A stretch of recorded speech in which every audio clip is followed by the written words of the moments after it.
So we've been getting kind of faster and more efficient at this, so we likely won't keep you the whole time. I'm Felicia Maestas, I'm the Senior Manager of EdTech. I'm Lisbon Phillip, I'm one of the digital coaches. And I'm Zuri Hunter, I'm a digital coach as well. Yeah, so we'll kind of run you through second grade today, and then we will let you have some lunch, and I think you're back this afternoon for Career Connect, so Lisbon, go ahead. All right, so our setup is similar to what you've been seeing in all of the other sessions. You have three groups that are going to be rotating throughout. Our supplies, we kind of have a mix of supplies, some that are needing to be returned and reused that'll be rotating, and some that students will just be using and then tossing or saving, whatever they want. They don't need to come back. So everything that we have created, we try to be very student-centered with it and just make it so that they can independently work through it. The activities, we try to put in as much directions as they would need. The labels are on the items so you know what goes back and what does not. So hopefully that'll help make things easier. The first station is all about plants and what they need to grow, how seeds get dispersed, and then pollination.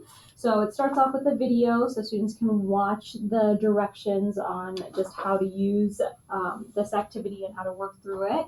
And then there are links that'll take them to each of the days.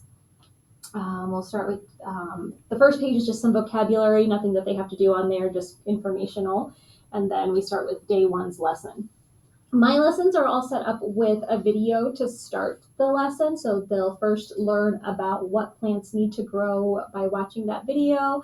There's a short answer question there. This is the teacher view, not the student view, so you can't see their tools, but they can write, they can draw, they can add text or audio, however they want to respond to that question. I think I mentioned we try to make it so that students can work independently through this. Since it is second grade, we don't know how their reading skills would be, so we added in audio of all of the directions. So if they have trouble reading, Answer the question below. They can click that and have it read to them. So that's the first part. The activity for Station 1, Day 1 is a board game.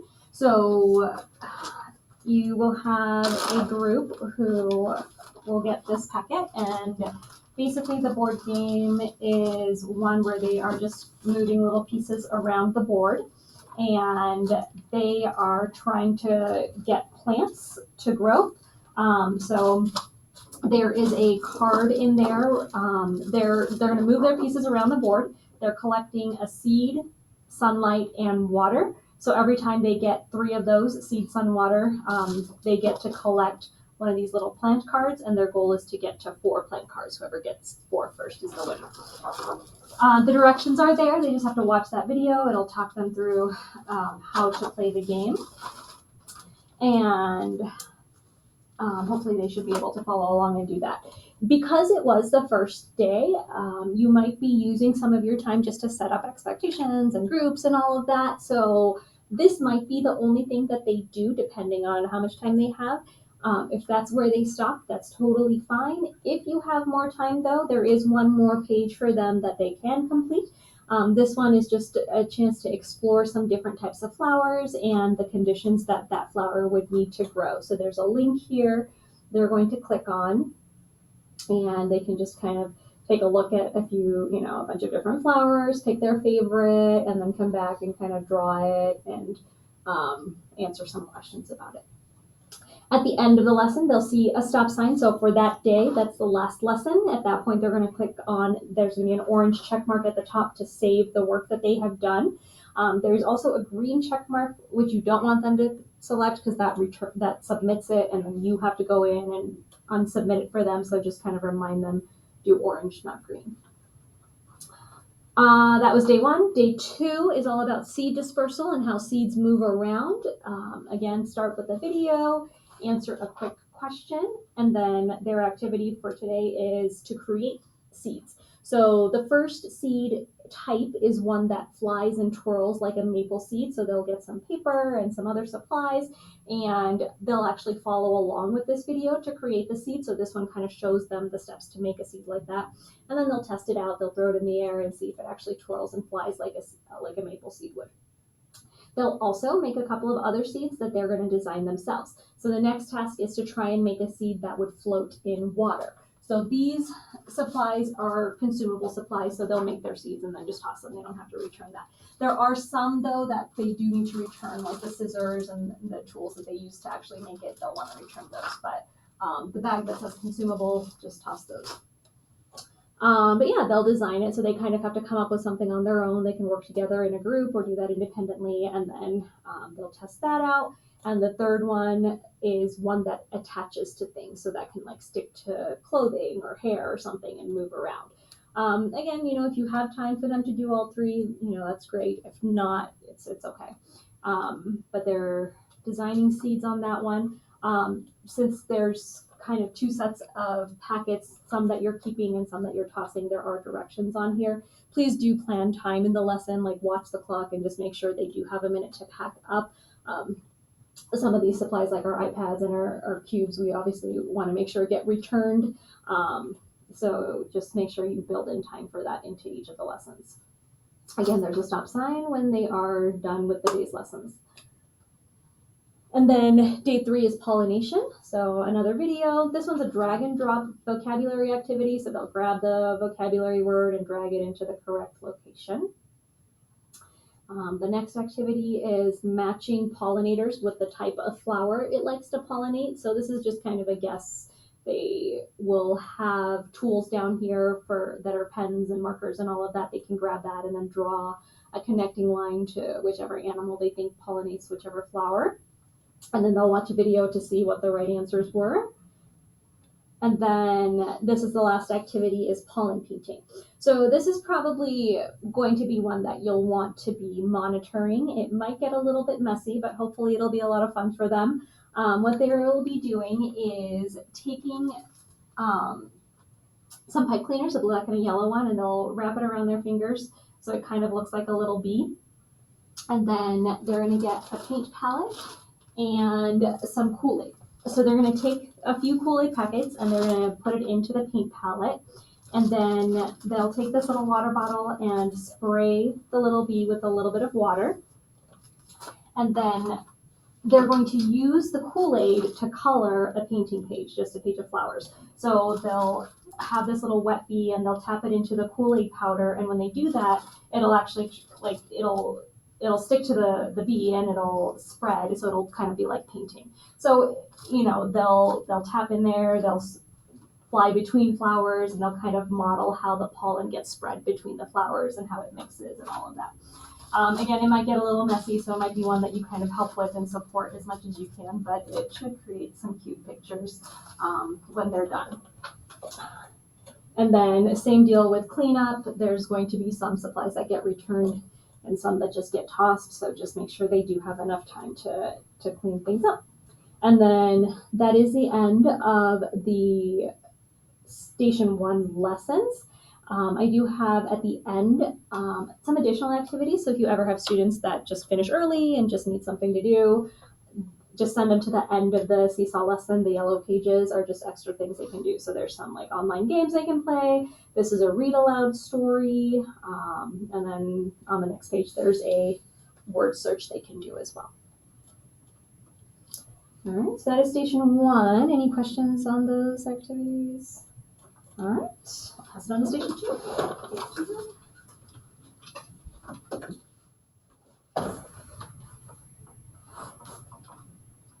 Okay, so Station 2 is weathering and erosion. So the very first page these links will get you to day 1, day 2, day 3 for students to just get there quickly. This just has some vocabulary, the objective of what they'll be doing. We have the text bubbles for most of the text in our Seesaw lessons for 2nd grade. One of the first learning activities they'll do is an Ed puzzle. So if you don't know Ed puzzle, it's basically a video that has built-in questions that students can engage with. So it looks like this.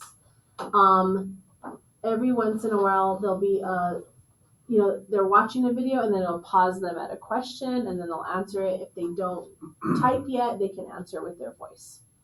And this is a kind of long video. I think it might be 10 minutes. So it'll take them a while to get through it. Once they do,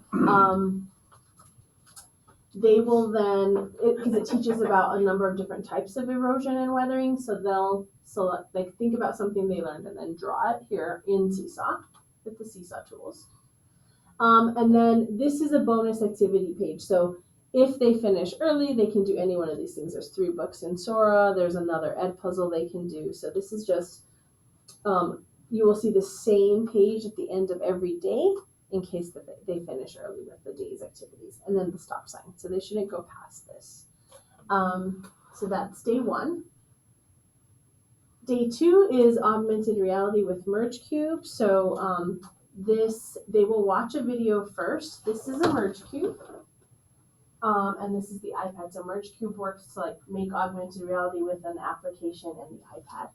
So in the video, they will see what this does. So they'll get a sense of what it does before they start putting it together. So what you're looking at here is the app looking at the Merge Cube, but this must be an activity with a heart. So it'll show the heart in 3D, and there's buttons that they can press and things they can do with this. So they'll watch that.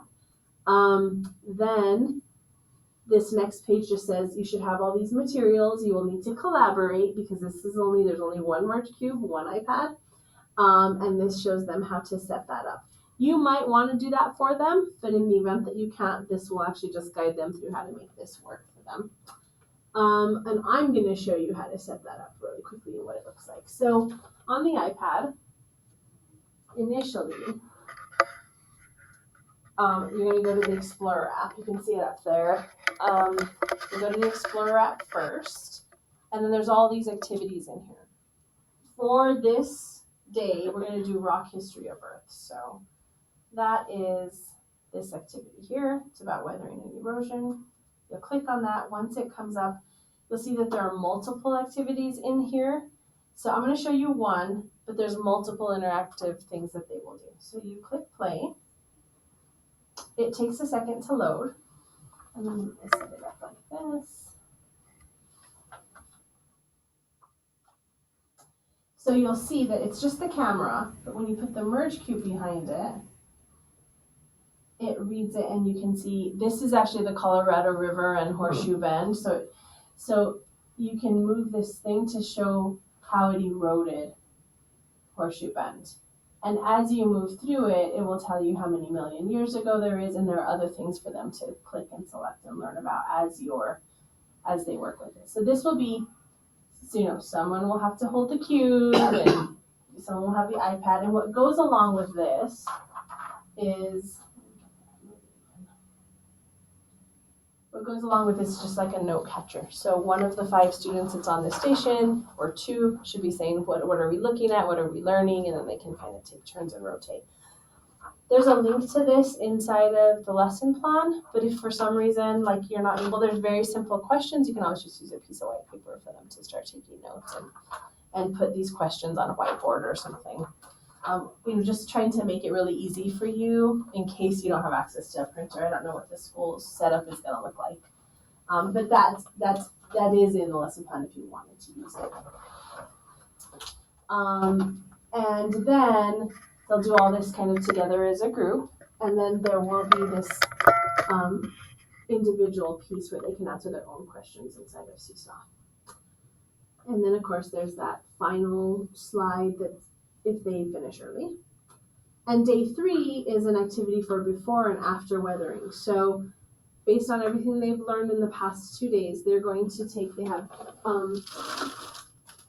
will have clay and markers. And this is there's some choice here. They can build before and after weathering. And like I was thinking, something easy would be like Moab or something where the wind has eroded the rocks or whatever it is they want to build.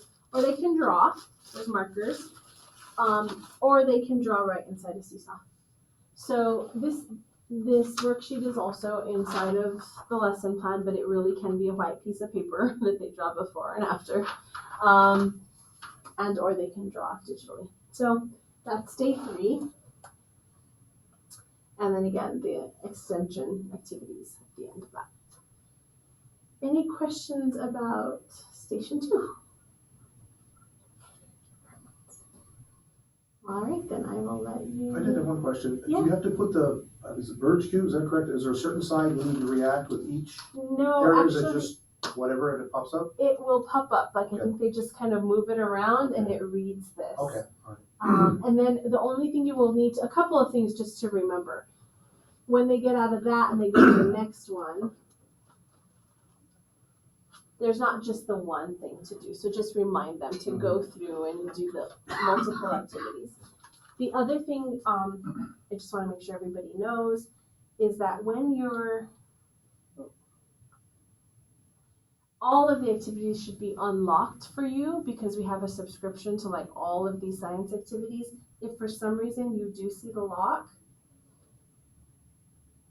so like you might see locks on these. Mm-hmm. There's a username and password in the lesson plan Okay. for you to do. It should already be put in there for you, but just in case you see any locks, sign in with that username and password and you'll have access to everything. And the iPads are new and fully charged, but you do have one charger in the kit too. If one gets low on battery, you can charge it up. Thank you. All right, so we will go to station 3. Thanks. We'll switch. Put that down. Thank you, Felicia. This is station 3, day 1. Is about solids, liquids, and gases. So students will be exploring this for the next 3 days. I mounted it a little bit after Felicia's. This video is an Ed Puzzle video, so they will click this link. It will take them outside to the Ed Puzzle video where they will watch it, and then in between that video there will be questions. It will pause for them. Then this is a time where students can get off the computers and talk about like, what did you learn? What are some solids, liquids, and gases at your house? So I just put that prompt in there really just for you as a teacher. And then if they finish early, this is a book called Fairy Science. Again, this one, you can click this and it plays automatically from Seesaw. So it doesn't take you out of Seesaw. Hi, everyone. And then there's a stop icon letting students know, don't go further for today, for day 1. And they can click, normally if I'm in the student view, they can click a orange check mark so that they can save it. Day 2, solids, liquids, and gas. I have a video of Ryan's World. So again, this is a video where you can click and it starts playing within Seesaw. And Ryan is making some oobleck and talking to the viewer about how solids and liquids and gases are made, and maybe some in his house as well. So it's really nice. From that video, students will create their own Canva infographic. So Canva is something that DPS bought earlier this year. So we have the full pro version.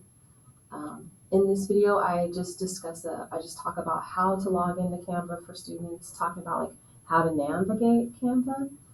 So this is something that you can either watch, have your students watch, or if you want to like pre-teach this beforehand, that would be great as well. It just depends on what you prefer. So students can click on either one of these infographics. I tried to at least put something in there, just very bland, so they can kind of customize it for themselves. This link will take you out to Canva.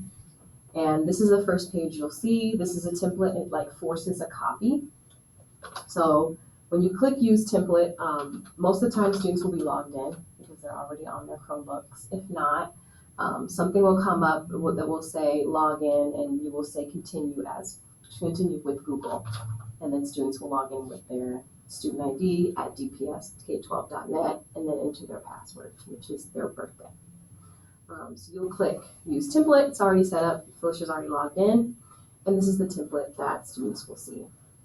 I would definitely recommend explaining to students like how to make it bigger. I explained in the video as well, but just how to make it bigger so they can see.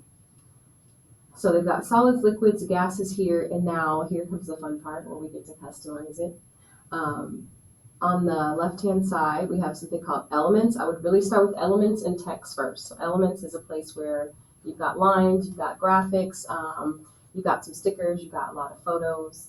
You can actually just type in. You can talk to students about typing in whatever kind of graphic they want to put in here. So if they want to put in a solid, I'm going to maybe try to find an ice cube. And pictures of ice cubes will come up. They will click whichever picture they like, and then it automatically goes to their infographic. Of course, that's way too big, so students are gonna have to go over here and they can resize it, make it smaller, make it bigger, and then click it and drag it to wherever they would like to have it. To add text, first I usually click in the box that I want the text to go. So maybe I want some text here for gases. And I'm going to click on this left-hand side where it says text. I have things like subheading, and I already have some fonts that have already been created already. They most likely will probably pick this. We'll pick these ones. I'll click this subheading.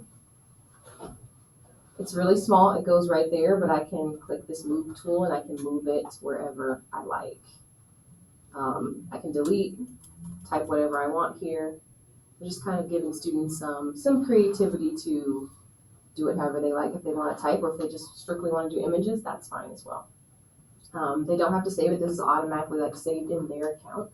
If they wish to share it with you, if you want them to share it with you, they'll click the share button up here in the top right hand corner, and then they'll have to enter in your email.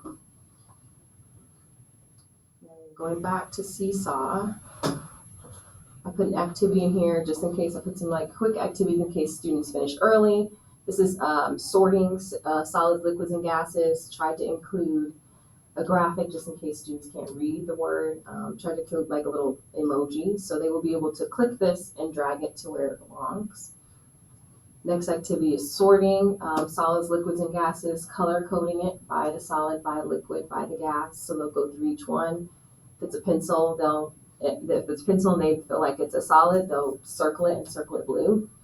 Rain, if they feel like that's a liquid, they're going to circle it yellow. And then I've also included directions as well for students. And then again, extra activity just in case they finish early. Day 3. Oh, sorry, this is the last one. This is an exercise. I know students have been on the computers for a long time. This is a page that you can project on if you have a new line board, if you have a projector in your classroom. So just to get students moving. It's a Jack Hartman video. And then, of course, this will stop. This stop sign is here, so students know don't go any further. Day 3 is the merge cube. So I think it was in day 2 for yours was merge cubes. Day 3, you just literally would take the merge cube and you would move it to this next station.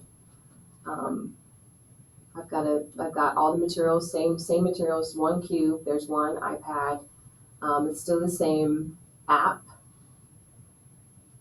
And I've included a video just to show in case it's a new person this day or in case there's a sub of what it's doing, how to use it. This shows how to set it up.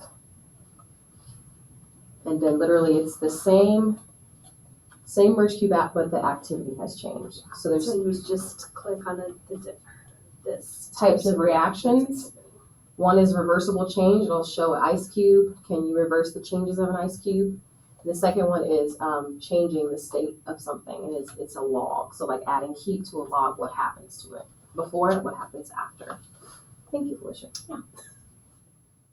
And then lastly, within Seesaw, I've included a before and after, so students can draw in Seesaw what they saw before, what they saw after, either with the ice cube or with the log. Or I know most people will be in their classrooms, so if you just have paper, pencils, crayons, you can just use a blank piece of paper.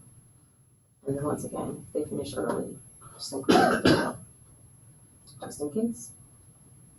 And at this point, they could click the green check mark because this is the last day. Are there any questions? How many iPads and merge cubes? Is it a group of 3, each individual student? There's just one. So One. there's 5 students at each station. So that's the collaboration piece. Okay. Yeah, so it'll be 1 cube, it'll be 5 kids. So we're gonna have to really, do some collaboration. Do some sharing. Any other questions? All right. Any other questions just in general questions about how Makerspace time will run or? If we have any problems with the technology, is there someone we can connect with or something like that? Yeah, you can email me. I'm going to put a couple of email addresses in the Summer Connection Schoology course for people to reach out to because the digital coaches last day, because they're on their last day of work is tomorrow. So there will be a light group helping out, but we definitely want to make sure you have success. So I'll put a few email addresses in Okay. there. That would be helpful. Yeah. And so I think you all heard too that we will, all of the links to the Seesaw lessons are in those lesson plans. We will roster everyone to the correct school and courses between now and tomorrow at noon. So then before you assign, there's also a video inside of Schoology that shows you how to get from the Seesaw link to assign to your students. If you can just wait to do that till tomorrow after the midday, because we have to make sure you're getting to the right schools. We didn't want to roster you for like the whole district of schools. So we'll do that. We'll do that in the next 24 hours. Okay. Thank you.